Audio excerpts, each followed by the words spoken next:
with The Return of Jafar doing so well in sales and the animated series being a pretty modest hit, it only made sense to wrap it all up with one more Aladdin movie, Aladdin and the King of Thieves. A much better sequel than the last one. Not only is it more cinematic in both the story and its visual style, but it actually puts the focus back on Aladdin and the troubles he's going through. Does that make it good? I don't know if I can go that far. There are still a lot of things that don't work about it, but I can at least say I was genuinely entertained and even kind of impressed. Aladdin and Jasmine are finally getting married. Yeah, I guess they pushed that whole 3 days thing off a bit. But like he said, he's the Sultan and can change the laws, so why even have a law that she has to be married? Oh, who knows. Fairy tales, haha. But Aladdin is feeling sad because he can't invite his father to the wedding because, well, he never knew his father. But that all changes when he discovers his father is actually the king of the 40 thieves and tries to rob the wedding. He's trying to get the scepter that's in the palace that contains an oracle that can tell him where the greatest treasure of all is, the Hand of Midas. Aladdin and his father, played by John Rhys Davies, finally meet up and don't know what to really make of each other.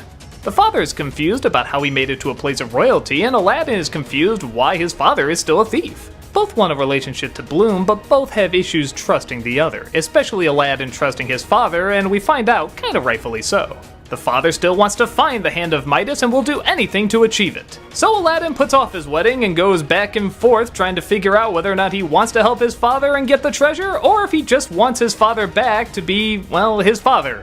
And yeah, this is kind of the main problem with the film. I give them credit for tackling the issue of fathers that aren't very good fathers, as it can be a very tough issue. Sometimes can turn over a new leaf, but other times are still caught in this selfish cycle.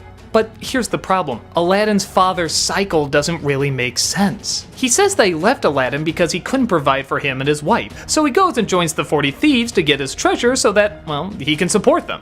They clearly find a lot of treasures, but he never comes back. Well, okay, maybe they are building him up as kind of a deadbeat dad. But no, they try to give him these sympathetic moments, which I'm usually for, except it doesn't match at all what he was talking about. Anyone that talks like how this father talks about his son wouldn't do the things that he does. He would be happy to go to the wedding. He wouldn't give a crap about the treasure. In fact, there's really no point to care about the treasure. He can just go and live in the palace. It's all just a pride thing.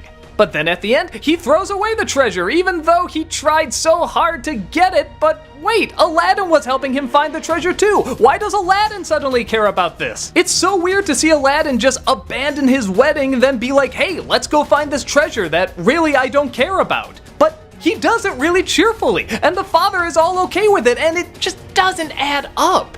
The motivations constantly go back and forth, but not in a way I feel was intentional.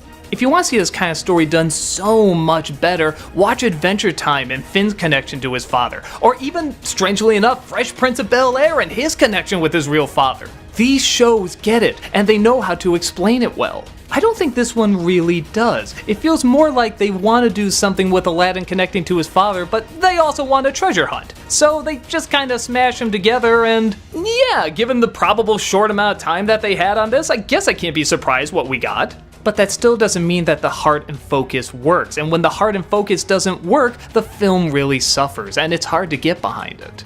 But that's not the only problem. The first Aladdin was very good at balancing out the characters. Everybody felt like they got the appropriate amount of screen time. In this one, it's mostly on Aladdin, which is better than Return of Jafar, where it was mostly on Iago. But all Jasmine does is show some support and then mostly stays out of the picture, and all the genie does is want to plan a wedding. Speaking of which, let's talk about the genie. Because Robin Williams is back to voice him, and that's both kind of a pro and a con. It's a pro because it's Robin Williams, and his improvising is incredible. But it's a con because unlike the first film, they don't always know when to cut him off. Granted, in the original, they do leave the camera on him too long sometimes, but they knew to keep the focus on Aladdin and the story and so forth. In this one, I actually kinda dreaded whenever the genie was gonna come on screen. Even when he made me laugh, it just didn't connect to anything. It's like he comes in and just hijacks the movie when we could be spending more time trying to get the motivations of Aladdin and his father down. Or give Jasmine more time, or make the villain more interesting. Just every time he shows up, even when it's hilarious, it still feels out of place. At first I thought the songs were going to be really good. The first one really had me tapping my feet and kind of humming it afterwards. But then, outside of a duet from Aladdin and Jasmine, they all sound exactly like that. I swear it's like the exact same song and the exact same rhythm, just a few notes are missing or changed. there's very little variety, which is ironic because I know more than one songwriter worked on this. But for all its problems, like I said, there are a lot of good things. Williams' jokes, though they do go on too long, are still mostly funny. They do at least try to tie in some of the characters at the end. Jasmine throws a punch and the genie gets a few action scenes. And like I said, you can tell they're trying to go that extra mile. Look at some of this animation. This is the same crew that brought the Aladdin TV show to life. TV shows back then didn't have a big animation budget, so for them to come together and pull off something that looks this good, it's really impressive. The angles, the movement, the lighting, the colors. You can tell they knew this was going to be the last thing Aladdin related, and they wanted to try their hardest to make it good. And give them credit for all the action and singing. There are a lot of times where people just sit down and talk, when it's actually needed and welcomed.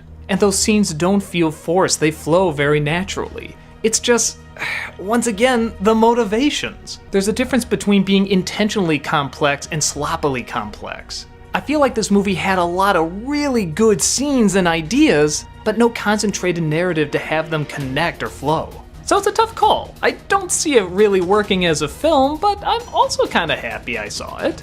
It was visually interesting, it was creative, you could tell it was trying to have a real heart and soul.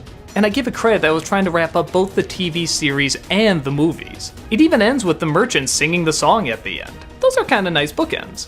I get a feeling if I was a little kid I'd be into it, and as an adult, there's some neat stuff. It's just that none of it ever really connected. But you gotta give props to the directors and animators who you know were on a tough deadline for this. For Disney sequels and shows that are almost never given enough time to be fleshed out, this was a valiant attempt to justly wrap up another Arabian Night.